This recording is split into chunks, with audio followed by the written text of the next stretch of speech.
Bonjour à tous et bienvenue dans cette vidéo consacrée à la cuvée l'Éloustique, domaine le Clos de Luquier, sur l'appellation Montpérou, dans les plateaux du Larzac, avec un millésime qui est 2019.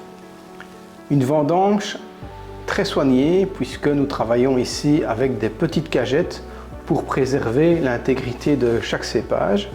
Nous en avons 3, du cinsault et de la grenache qui sont vinifiés de manière traditionnelle, et de la syrah qui est vinifiée en macération carbonique, qui consiste à mettre les grappes entières dans une cuve en inox, fermer la cuve, injecter du gaz carbonique pour que la baie de raisin fermente sur elle-même sans que les jus soient en contact avec les peaux pour éviter d'extraire des tanins.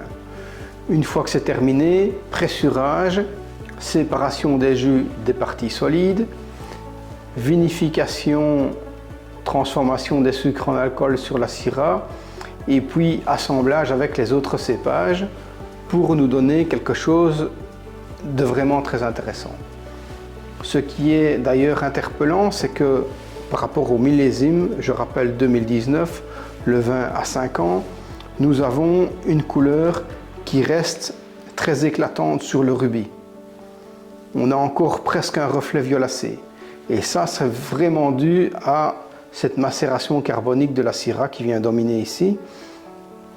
Au niveau du nez, eh bien, je l'ai carafé pendant à peu près 1h45 ici, pour qu'on puisse avoir justement cette complexité qui arrive avec des vins assez puissants et concentrés, mais qui ont déjà quelques années. Voilà, nous avons un nez qui est partagé entre l'arôme de cassis de la syrah et les arômes de la grenache qui sont en domination en second plan, plutôt sur un arôme de prune et de quetch. Alors la dégustation, nous allons voir.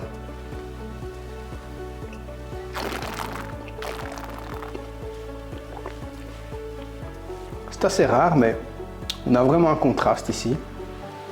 L'entrée en bouche, elle se fait sur le chocolat noir avec directement une légère amertume très intéressante qui vient se mettre dans le fond de la gorge. Les tanins sont assez costauds, sans pour être autant dérangeants, mais on sent une puissance, on a presque l'impression de manger le vin tellement il y a une vraie consistance de matière. Ça nous indique que c'est un vin avec lequel il faut absolument manger. Ce n'est pas du tout un vin de soif, ce n'est pas du tout un vin d'apéritif. Ça va vous demander une belle gastronomie. J'irai vraiment dans ce cas-ci sur les arômes empyreumatique au niveau du plat. L'empyreumatique, c'est les arômes qui sont issus d'une source de chaleur. Donc les arômes grillés, un peu torréfiés comme ça, sont absolument optimum. Vu la puissance du vin, comme il est chargé, j'irai sur une viande maturée grillée. Je pense que ça sera l'accord absolument parfait avec juste une petite noix de beurre pour venir détendre les tanins tout à la fin. Mais en tout cas, l'assemblage des deux va être un peu comme une bombe atomique très puissante qui va se libérer une fois que l'alchimie va se faire. Voilà, j'espère que cette vidéo vous a plu. N'hésitez pas à venir déguster ce vin, ça sera avec grand plaisir que je vous recevrai ici à Gerpine. Je vous laisse suivre les liens qui sont en dessous de la vidéo via la newsletter. N'hésitez pas à m'envoyer un petit mail pour vos suggestions. Et puis, santé à tous et à bientôt!